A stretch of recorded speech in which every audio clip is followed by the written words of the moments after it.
You know, I already made a case for why 1984 was the greatest year in movie history. Ghostbusters, The Terminator, Beverly Hills Cop, The Neverending Story, Nightmare on Elm Street. It goes on, and everyone knows those films. But 1984 had a second layer. Films that got buried under the blockbusters, films that never got the audiences that they deserved, films that proved that 1984 was even better than the consensus gives it credit for. 10 of them, we're going to go over them right now. Pop that tape in. I got you. Let's go do this.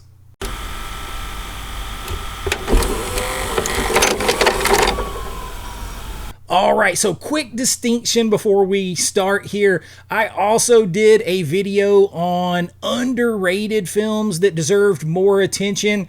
That's not what this is. Those were films that more people had mostly heard of overall. And while some people have heard of these movies, these are much more buried. They're not in the mainstream the same. The names are maybe not going to ring the same kind of bells. These are true more forgotten films, hidden gems. Not because they were bad, that's not the reason they were hidden, but because 1984 was so damn crowded, nobody could find them. Let's find them today. Alright, kicking them off, they're not really in any kind of order, but first up is 1984. Well, they're all 1984. It's All of Me. And this is the one that got me wanting to do this list because I just recently got this on the Vestron Collector series from Lionsgate Limited. Here you have Carl Reiner directing Steve Martin and Lily Tomlin, and a man's body becomes partially inhabited by the soul of a recently deceased woman. Martin controlling the right side, Tomlin controlling the left side, and Steve Martin doing some awesome physical comedy in this movie, some of the best in his entire career. And the challenge of playing a man whose body is literally fighting itself, walking in opposite directions, arguing with itself, negotiating control over individual limbs, requires a lot of physical precision. And it's just a funny setup because it's not only is he fighting with himself, he's fighting with a woman controlling the other half of him. And I'm not sure there's a better guy to pull that off than Steve Martin at the time. All of Me got good reviews in 1984, and then it disappeared under films like Ghostbusters, Beverly Hills Cop, Revenge of the Nerds. Man, you had so many movies. This one deserved a bit better. I got this on the Vestron series. I enjoyed it. If you love Steve Martin and you haven't seen All of Me, fix it. You will enjoy it. Definitely one that was forgotten. And next up, how about one with two huge names in it? Rhinestone. We're talking Sylvester Stallone, we're talking Dolly Parton, in one of the most gloriously misguided films of the entire decade. There's some funny moments in here with Stallone. Dolly Parton plays a country singer who bets that she can turn anyone, and absolutely anyone, into a country star in like 2 weeks. And anyone that she gets is Sylvester Stallone. Now, here's the part that I'll say about Rhinestone that people miss when they discuss it, whenever they do discuss it, and that's that Stallone is completely committed in this movie. There is no doubt. He's not sleepwalking through this. He's not waiting to get to the next Rambo or Rocky film. He genuinely believed this film, it was something that he needed to go all in for, and he gives it everything in this. And the result is not really good cinema, but it is very entertaining cinema. And it's like when you've got the big movie star who's just starring in the wrong thing, but he's doing it with complete conviction. It's so awesome to see. Frank Langella in He-Man 1984 or 87 Masters of the Universe, that kind of thing. Dolly Parton's also good in this, warm and funny, doing more probably than the material deserves in this. Rhinestone is not really good, but it's completely watchable and fun, but it's often forgotten. It's sort of like a fascinating document about what happens when Sylvester Stallone decides that he wants to be a country singer. Rhinestone, it's got big names, but it often gets overlooked. Now, the next one is one that is a little spicy, and I'm actually waiting on an out-of-print Blu-ray I bought of this. You can watch this film on Tubi right now, and I highly recommend it, though it is a little racy and a little controversial depending on how you look at it. It is Blame It on Rio.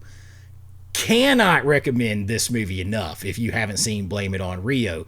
You got Michael Caine starring as a, like, he's super charming in this, and I know he felt uncomfortable about it later. He had to feel uncomfortable while he was doing it. The film could not be made today under any circumstances whatsoever. You got two middle-aged men who take their teenage, like 18-year-old daughters to Rio de Janeiro, and one of the men, played by Michael Caine, begins an affair with his best friend's teenage daughter. And that premise alone tells you everything you need to know about the distance between 1984 and now as far as sensibility goes. But the honest assessment here is that Blame It on Rio is genuinely funny as hell. It's beautifully shot, beaches, beautiful people. Michael Caine is giving a committed, funny as hell performance in this. The Rio locations are awesome. The film has a just awesome shamelessness to it that I absolutely love. It doesn't apologize for anything. This is the exact kind of film that your parents rented on a Friday night without thinking twice about it and let you watch. And you got a whole different cultural moment than you were expecting. Fascinating, funny. Cannot recommend Blame It on Rio enough. Check it out on Tubi and then go see if you can find a Blu-ray. Now, the next one up is a overlooked comedy again. And in a year that had, Revenge of the Nerds, so many comedies just stacked in it. Up the Creek often gets overlooked. Tim Matheson leading a misfit group of college students in a whitewater raft race against better funded rival teams. This is always kind of like the underdogs versus the Chads or whatever. Animal House energy, outdoor adventure setting. Stephen Furst, flounder from Animal House, in a supporting role that immediately signals what kind of film this is. Up the Creek is not trying to be anything other than what it is, though. A completely entertaining comedy about people who have absolutely no business doing everything possible to win, and they're going to win anyway. And it succeeds completely in pulling off the goal of being ridiculous as hell. The raft race sequences are funny. The ensemble cast actually has a lot of chemistry. No kidding, they really do. And the film has that like summer camp energy to it too that is so cool, that was so popular in the 80s, even into horror movies. And it's really better production than a lot of bigger comedies than it. I know my man Jason over at Movie Mass 4K, huge fan of this film, just did a complete deep dive. Check it out. Completely forgotten, but completely worth finding. Get Up the Creek.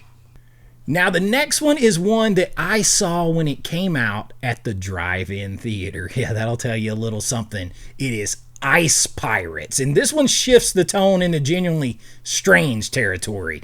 Robert Urich, however you say his name, and Mary Crosby in a space opera comedy set in the future where water is the most precious commodity in the universe, and our heroes are pirates who steal the water. Ice Pirates knows exactly how damn ridiculous it is and commits to it fully.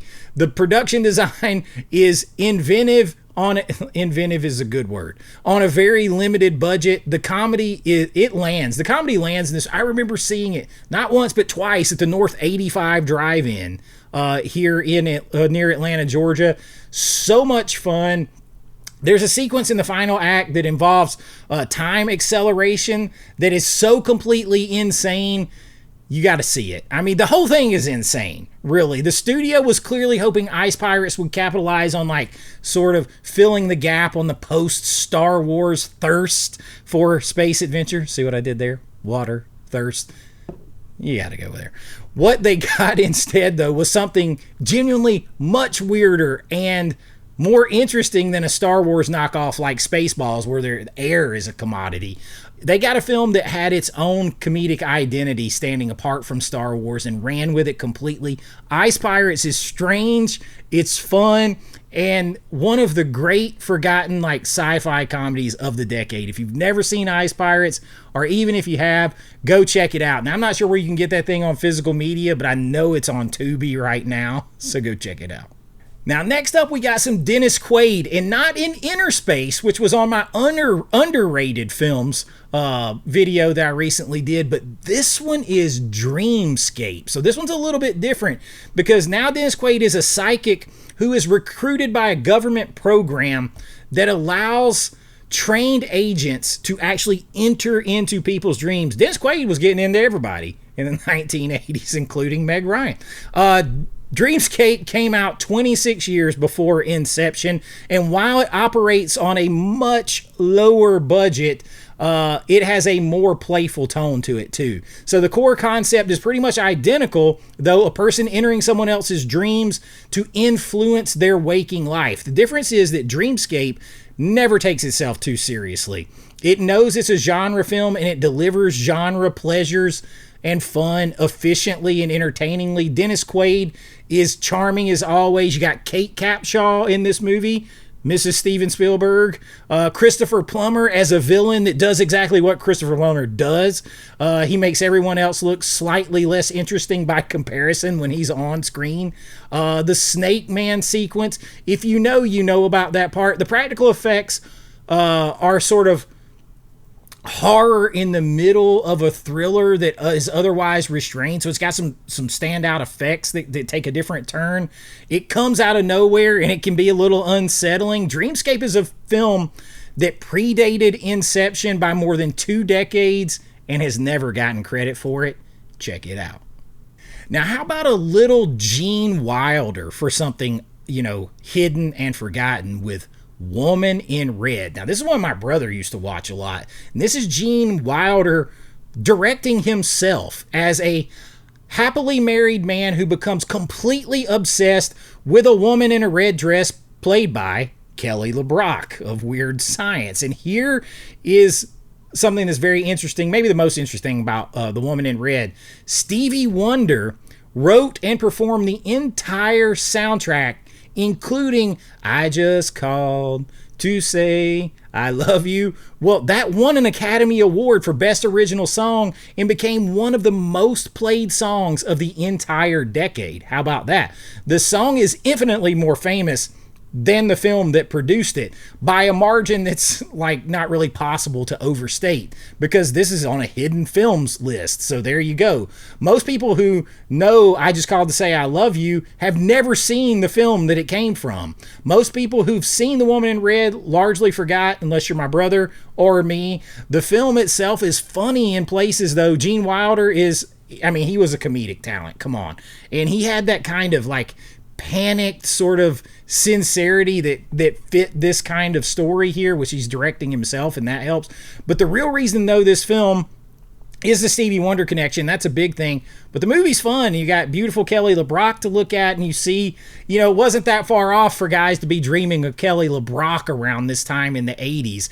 This one has a lot of irony to it. It is fun. It is forgotten. Check it out. Now we're to one that I have in glorious 4K, in that my mom loved. Her and I actually watched this so many times when I was a kid. I am talking about Cloak and Dagger. Richard Franklin directing Henry Thomas 1 year after E.T. as Davy Osborne, a boy who witnesses a real murder and has to survive with the help of his imaginary, or maybe not imaginary friend, Jack Flack, played by Dabney Coleman, who also plays his father in the film. And Cloak and Dagger is a legit thriller made for young audiences, and it doesn't condescend to them anyway. The danger is real. The stakes are real. Henry Thomas is fresh off of E.T., so that is a huge childhood cinema performance. This one delivers another completely convincing performance from Henry Thomas in a world that is suddenly way more dangerous than he ever thought about with E.T. And Dabney Coleman playing both roles in here. 2 completely different men with 2 completely different relationships to the boy. And it is so underappreciated as a whole father-son relationship, learning to be a man, a father relating to his son, a son really seeing his father as a hero, though he doesn't even realize or process it yet. There is a lot going on here under the spy Cloak and Dagger thriller of it all. It got buried under E.T.'s long shadow from before because of Henry Thomas, and that assumption kind of made Henry Thomas like a one movie wonder. It's not. This film deserves a hell of a lot better than that. It's a great 4K box set here from Vinegar Syndrome. You can still get the 4K. You can't get the box set, but watch it, and watch it with your kids tonight. It has a great message and a lot of fun to it, with a little danger and thrills thrown in. Play a little Cloak and Dagger. Now, how about a forgotten Mel Gibson movie, and one that he stars in with Sissy Spacek? That is The River. And this is one that a lot of people forget about, but this is a super underrated, forgotten, hidden gem. Farmers in a rural Tennessee area are fighting simultaneously against flooding that threatens their land and a corporate developer who is trying to forcefully buy them out. Sissy Spacek actually received an Academy Award nomination for Best Actress for this film, and Mel Gibson gives what I would argue is one of his most grounded performances. That's dramatic. I mean, it is a really great performance in a time where he's about to be doing all this Lethal Weapon and all these other things that we know him for. The River is next level acting by Mel Gibson and obviously Sissy Spacek. But it got released the same year as The Killing Fields and Amadeus and Places in the Heart, other serious dramas from that year. And so it got buried because 84 is a ridiculous year. It is. But this one deserved a hell of a lot more, and it certainly didn't deserve to be forgotten. But as a filmmaker, the authenticity of The River, the way it shoots the land, the shots of the land with the flooding and the labor of the farming, all of that it brings to the American life, it is genuinely great filmmaking, and it never got the full conversation it deserved, despite having Mel Gibson and Sissy Spacek, and Spacek getting nominated for a Best Actress award.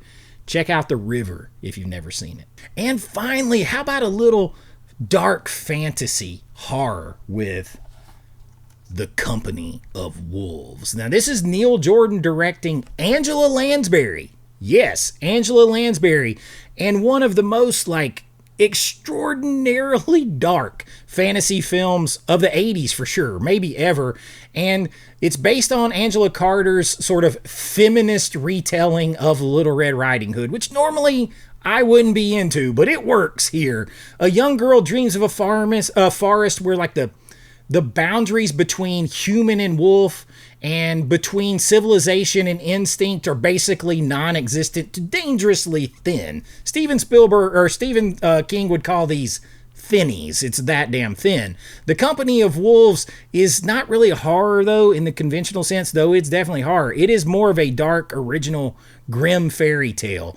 It is super unsettling in parts. It's got some serious body horror. It's got the werewolf mythology being explored as sort of complex, deep desires, and when a young woman realizes the world is not what she told it. Well, there's some dark sort of and sexual spicy undertones under here, if you get what I'm saying. The practical effects transformations are awesome. I love practical effects. The forest atmosphere is got so much atmosphere to it. It just sucks you in. And then you got Angela Lansbury as the grandmother with just a great performance, delivering warnings that are simultaneously somewhat protective, but also a little bit threatening if you get right down to it. This is one of the coolest performances and great supporting performances that I've seen out of her. The film is super ambitious from an artistic standpoint and art design. It exists in almost no conversations anywhere besides being on an occasional horror film list or dark fantasy list. But if you're watching this video right now and somehow you have never seen The Company of Wolves, woo boy, you are about to be in for a night. I'm just going to say that. It deserves much better than to be forgotten. So there you go. 10 films, one extraordinary year. I'm going to continue my Greatest Year series, but I do not see any real way possible that 1984 gets overtaken when I do the final comparisons. This was an extraordinary year. All of Me, Rhinestone, Blame It on Rio, Cloak and Dagger, Company of Wolves, great films, all of them on this list. Go find one tonight. Drop it in the comments if you've seen these, which one you're going to go watch, which one are you watching first if you haven't seen it. 1984 is the year that keeps on giving over 40 years later. So if you enjoyed this and you want to see more, subscribe, hit the like button, all that. Hit the hype, apparently. That helps too. And if you like to support what we're doing here just a little bit more, you can join my Patreon. There you're going to find special members-only videos, 4K physical media reviews, members discussions, and of course, you're going to get your name in lights on every single video, and everything helps the channel, and I really do appreciate it. But until next time, be kind, rewind like always. This is Chase with AV Pop Culture, and I'll see you real soon. Bye-bye.